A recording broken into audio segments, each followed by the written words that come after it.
பாத்தீங்கன்னா லா 3 நோட் இதுல வருது, சரிங்க சா அந்த மாதிரி. ஸோ அந்த 3 நோட் கிளியரா வர மாதிரி நீங்க பாடணும். லாமா, அதே மாதிரி ஏ மாமா. ஓகே, இப்போ அடுத்த லைன்.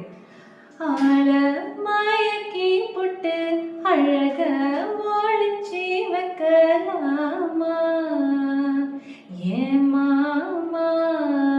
இதுவும் வந்து சேம் டியூன் தான், சின்ன சின்ன வேரியேஷன்ஸ், கொஞ்சம் மாடுலேஷன் மட்டும் இருக்கும். அது எப்படின்னா, ஆள மயக்கி புட்டு அழக, அந்த அழகால இனி கொஞ்சம் எக்ஸ்ட்ராவா கிளைட் பண்ணும். அழக அப்படி இல்லாம அழக அழக ஒளிச்சு வைக்கலாமா